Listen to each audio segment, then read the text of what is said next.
Assalamualaikum warahmatullahi wabarakatuh, teman-teman semua.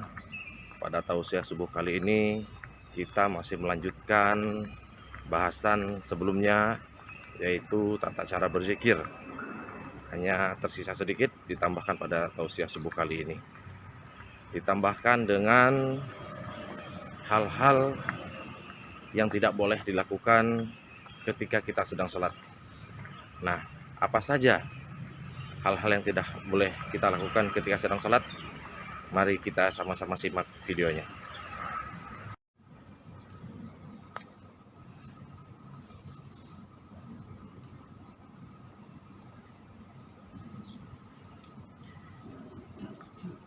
Bismillahirrahmanirrahim. Assalamualaikum warahmatullahi wabarakatuh. Waalaikumsalam warahmatullahi wabarakatuh. Innal hamdalillah nahmaduhu wa nasta'inuhu wa nastaghfiruh wa na'udzu billahi min shururi anfusina wa min sayyiati a'malina. Man yahdihillahu fala mudilla lahu wa man yudlil fala hadiya lahu. Asyhadu an la ilaha illallah wahdahu la syarika lahu wa asyhadu anna Muhammadan 'abduhu wa rasuluhu la nabiyya ba'dahu. Rabbi shrah li sadri wa yassir li amri wahlul 'uqdatam min lisani yafqahu qawli. Allahumma inna nas'aluka 'ilman nafi'an wa rizqan thayyiban wa 'amalan mutaqabbalan. Allahumma ij'alna min 'ibadikal mukhlasin. Allahumma taqabbal minna ya karim. Jamaah rahmatillah wa iyyakum jami'an. Kita bersyukur kepada Allah Subhanahu wa taala yang telah memberikan kepada kita begitu banyak karunia dan nikmat kepada kita semua. Salah satunya yaitu Allah Subhanahu wa taala memudahkan kita untuk melaksanakan dan menghadiri sholat subuh secara berjamaah. Yang kedua, salawat serta salam semoga kita tercurahkan kepada baginda Nabi besar Muhammad SAW, suri tauladan terbaik bagi kita semua, dan kita bersalawat kepada beliau sebagai adab kita sebelum membaca ilmu syar'i. Allahumma sholli wa sallim ala nabiyyina Muhammad. Jamaah rahmanillah wa iyyakum jami'an. Pada kesempatan yang lalu telah kita bahas tentang beberapa zikir-zikir yang bisa kita laksanakan atau bisa kita aplikasikan setelah selesai sholat fardu, yang mana diantaranya telah kita sampaikan adalah membaca ayat kursi. Membaca ayat kursi ini disunahkan oleh Nabi SAW, atau Nabi SAW mencontohkan kepada umatnya atau mengimbau kepada umatnya melalui hadis Abu Umamah radhiyallahu anhu.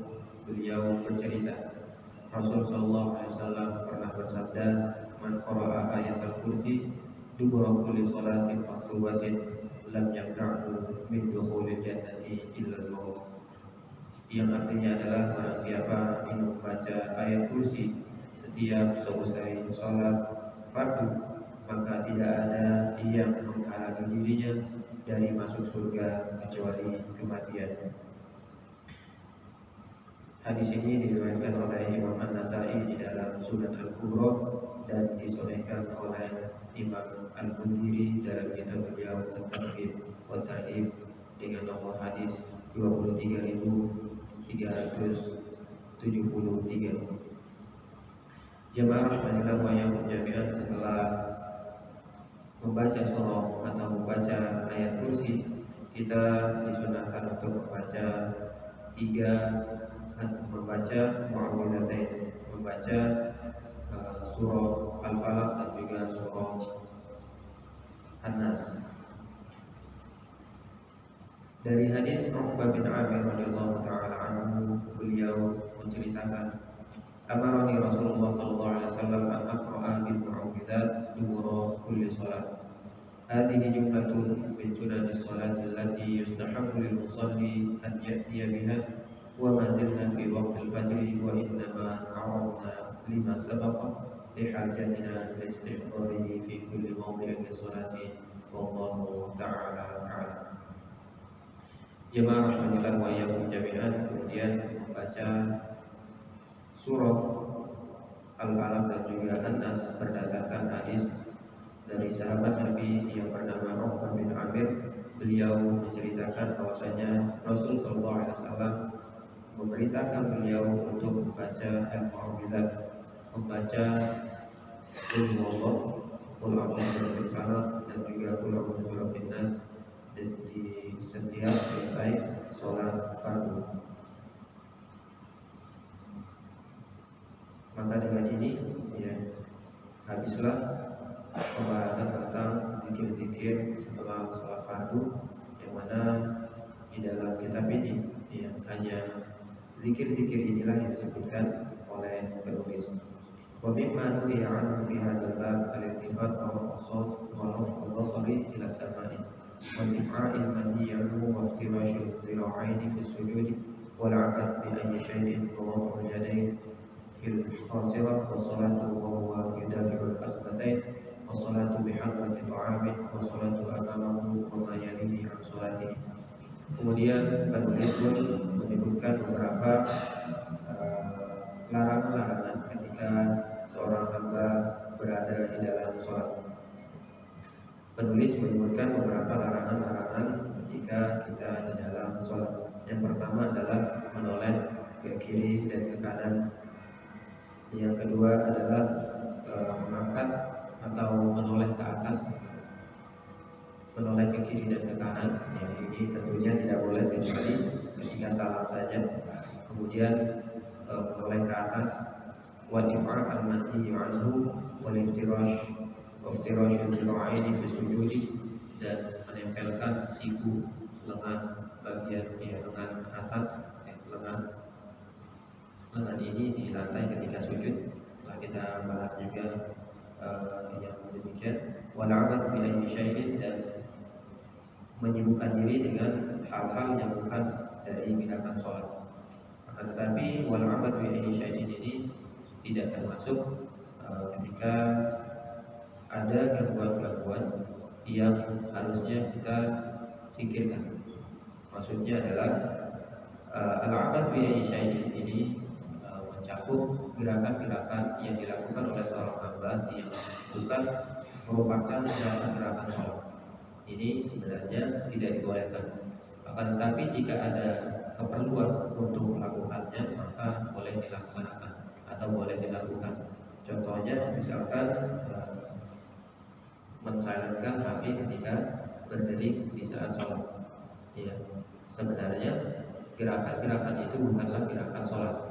Akan tetapi karena itu mengganggu jamaah yang lain atau jamaah yang lain, maka gerakan ini dibolehkan karena berdasarkan kaidah fikih ad-dararu yuzal, segala mudarat itu wajib disingkirkan. Atau dengan kaidah yang lain juga ad-dararul akhaf yurtakabu ad-dararul akhaf li izalati ad-darar al-a'am. Mudarat yang lebih kecil itu boleh dilaksanakan atau boleh dilakukan untuk menghindari mudarat yang lebih besar. Artinya jika seorang yang memiliki habib berdiri ini yang melakukan gerakan yang tidak ada di dalam gerakan-gerakan sholat, maka itu mudaratnya hanya bagi dirinya sendiri, yang bisa menutupi mudarat bagi yang lebih banyak atau bagi jamaah yang lain. Oleh karenanya al-'abath bi ayyi syai'in ini sebenarnya tidak boleh, atau melakukan gerakan-gerakan yang bukan gerakan sholat ini sebenarnya tidak boleh. Akan tetapi jika memang ada hajat atau ada keperluan, maka boleh dilakukan sebagaimana yang telah kita sebutkan tadi. Contohnya adalah mematikan HP yang berdering ketika sholat. Wa wad'ul yadi fil khasirah, dan yang selanjutnya adalah meletakkan tangan di pinggang. Meletakkan tangan di pinggang, ya, itu juga tidak diperbolehkan di dalam sholat. Wa salatu wa huwa yudafi'u al-akhbathain, dan sholat dalam keadaan menahan kencing dan juga menahan BAB. Ini hukumnya makruh. Orang yang sholat sedangkan dia menahan kencing dan BAB, maka sholatnya makruh. Wa sholatu bi hadrati ta'amin, dan sholat ketika makanan sudah dihidangkan. Sholat ketika makanan sudah dihidangkan. Maksudnya adalah ketika di rumah sudah dihidangkan makanan dan masuk waktu sholat, maka petunjuk Nabi SAW adalah makan, ya, makan dulu baru sholat, makan dulu baru sholat. Wassalatu wa amamahu ma yutihi an sholati. Mungkin sebagian orang ya maka bahwasanya mengapa harus mendahulukan makan daripada sholat, padahal makan ini hukumnya mubah, tapi sholat ini hukumnya wajib. Maka penjelasan para ulama adalah karena sholat itu harus dilaksanakan dengan sempurna. Sholat itu harus dilaksanakan dengan pikiran yang benar-benar fokus untuk sholat. Nah, maka ketika ada makanan yang kita lihat sebelum sholat, maka bisa jadi seorang yang hendak sholat ini akan kepikiran dengan makanan yang telah dihidangkan tadi. Oleh karenanya Rasulullah SAW menghindarkan umatnya dari hal-hal yang bisa merusak sholat dari faktor eksternal tadi. Oleh karenanya Rasulullah SAW memberikan contoh bahwasanya ketika ada makanan sudah dihidangkan, maka hendaklah makan dulu, ya mungkin barangkali sedikit, yang penting sekadar tidak membuat dia kepikiran tentang hal atau tentang makanan tadi di waktu sholatnya. Kemudian wassalatu wa amamahu ma yulhihi an sholati. Kemudian yang dilarang juga adalah sholat dan di hadapannya ada hal-hal yang bisa merusak kekhusyuan sholat.